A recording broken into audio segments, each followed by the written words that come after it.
aku Devi. Dan di sini ada Yulfiha. Kami akan menyampaikan materi tentang Pembinaan dan Pengembangan Bahasa Indonesia Ragam Iptek. Yuk kita langsung aja simak ke materi berikut ini. Oke, sebelum kita masuk ke materi Bahasa Indonesia Ragam Iptek, kita lihat dulu ya situasi kebahasaan di Indonesia itu sendiri seperti apa. Seperti yang kita tahu bahwa Indonesia ini merupakan negara yang sangat kaya akan bahasa. Nah, dari situ yang mendorong munculnya penutur monolingual, bilingual, dan juga multilingual. Penutur monolingual adalah mereka yang hanya dapat menguasai satu bahasa saja, misalnya bahasa daerah. Yang kedua adalah penutur bilingual, yaitu mereka-mereka yang dapat menguasai dua bahasa, misalnya bahasa daerah dan juga bahasa Indonesia. Yang selanjutnya adalah penutur multilingual. Di sini adalah mereka yang dapat menguasai tiga bahasa, misalnya bahasa daerah, bahasa Indonesia, dan juga bahasa asing. Jadi faktor apa sih yang mendorong adanya mono, bili, dan juga multilingual itu sendiri? Jadi faktornya itu adalah perbedaan pada tingkat pendidikan, latar belakang sosial, dan juga profesi yang bersangkutan. Selain itu, arus globalisasi dan juga kemajuan teknologi informasi itu juga turut berpengaruh ya. Kaitannya dalam saling pengaruh antara tiga bahasa itu tadi. Bahasa yang kuat itu dapat mempengaruhi bahasa yang lemah. Misalnya nih, bahasa daerah bisa dipengaruhi oleh bahasa Indonesia, dan pada saat gilirannya nanti bahasa Indonesia ini bisa dipengaruhi oleh bahasa asing. Lantas atas peristiwa tersebut, pemenuhan atas fungsi bahasa Indonesia sebagai pemanfaatan dan juga pengembangan iptek ini dapat dilihat dari seberapa banyak penutur bahasa Indonesia itu sendiri di Indonesia. Selanjutnya adalah dasar dan arah kebijakan bahasa Indonesia. Yang pertama adalah Ikrar Sumpah Pemuda tahun 1928 dan juga pasal 36 Undang-Undang Dasar 1945. Yang kedua adalah Undang-Undang Nomor 2 tahun 1989 dan yang terakhir adalah GBHN 1993. Materi selanjutnya akan kita simak bersama Yulfiha. Gimana penjelasan dari Devi tadi? Pastinya udah pada paham kan? Kalau udah pada paham, maka penjelasan selanjutnya tentang peran bahasa Indonesia dalam ragam iptek akan aku jelaskan. Teman-teman, pastinya dari kalian ada yang pernah membaca undang-undang yang ada di Indonesia kan? Kalau bisa aku tebak, pasti yang terbesit dalam pikiran kalian ketika membaca undang-undang yang terdapat dalam bahasa Indonesia adalah kalimatnya panjang-panjang, bahasanya baku-baku, dan itu sulit untuk kita mengerti. Nah, sebenarnya pandangan seperti itu tuh tidak benar, karena pemahaman terhadap bahasa Indonesia itu tidak ditentukan dengan panjang atau pendeknya suatu kalimat, tetapi ditentukan pada ketepatan dalam pemilihan bahasa atau kata atau istilah, dan juga tentang kerapian dalam susunan kalimat. Bahasa yang terdapat dalam undang-undang yang pernah kita baca tersebut pada dasarnya dalam istilah kebahasaan kita sebut sebagai ragam bahasa hukum. Nah, ragam bahasa hukum adalah ragam bahasa yang ya seperti kita kenal itu, kalimatnya panjang-panjang, bahasanya baku-baku, dan terkadang sulit mengerti. Tapi itu termasuk ragam bahasa.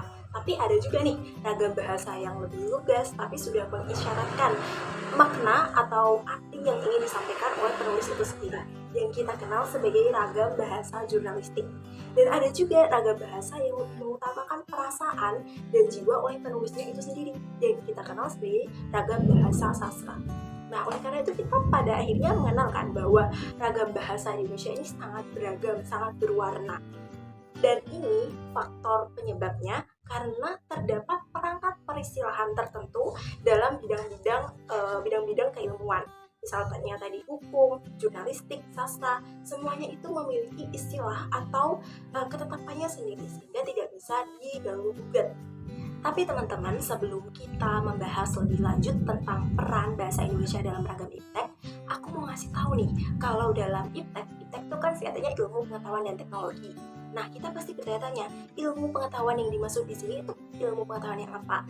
Nah, ilmu pengetahuan dalam kata iptek yang dimaksud itu merujuk pada ilmu pengetahuan alam. Jadi ragam bahasa yang kita pelajari ini adalah ragam bahasa Indonesia yang digunakan dalam ilmu pengetahuan dan teknologi. Lalu apa sih masalahnya? Kenapa kita harus membahas pembinaan? dan pengembangan bahasa Indonesia dalam ragam iptek. Nah, permasalahannya adalah iptek, konsep-konsep iptek dan penelitian-penelitian iptek pada umumnya itu dituliskan menggunakan bahasa asing atau bahasa Inggris. Jadi di dalam hal ini bahasa Indonesia tuh tidak mendapatkan tempat dalam penulisan konsep-konsep atau gagasan iptek. Nah, aku tentunya sebagai salah satu mahasiswa sastra Indonesia tentunya menyoroti kasus ini dan juga berkeinginan untuk memasifkan bahasa Indonesia dalam penggunaan ragam iptek. Menurut buku yang aku baca, langkah pertama untuk mengembangkan bahasa Indonesia dalam ragam iptek yaitu yang pertama untuk menyusun peristilahannya. Jadi istilah-istilah dalam iptek tersebut harus dicari padanan katanya dalam bahasa Indonesia untuk kemudian diolah lebih lanjut dan dibentuk dalam kamus istilah. Nah, kamus istilah ini nantinya bertujuan untuk penyebarluasan dan pemasyarakatan perangkat istilah untuk bidang-bidang tertentu tersebut. Dan kamus istilah ini harus diterbitkan dan harus dipasarkan. Jadi tidak setelah disusun kemudian dibiarkan saja, tapi harus dipasarkan kepada pusat-pusat penelitian, kemudian kepada niaga, industri, dan lain sebagainya. Jadi itu dipergunakan ke bidang-bidang tertentu atau orang-orang yang mengelolanya. Jadi teman-teman, di sini juga aku ingin mengajak kalian untuk melihat betapa berkembangnya ilmu pengetahuan dan teknologi, apalagi dengan masuknya arus globalisasi yang begitu cepat ke negara-negara lain termasuk negara Indonesia. Oleh karena itu, otomatis orang-orang itu juga berlomba-lomba untuk mendapatkan ilmu pengetahuan secara tepat dan cepat. Nah, bagaimana cara orang-orang mengakses ilmu pengetahuan tersebut dengan cepat dan tepat dan benar pula, yaitu melalui bahasa.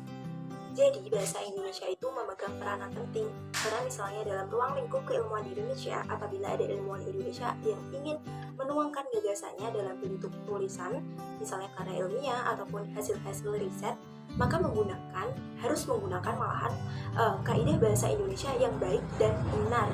Karena dengan kaidah bahasa Indonesia yang baik dan benar, maka pembacanya dapat menangkap informasi yang ingin disampaikan oleh penulis tersebut atau ilmuwan tersebut.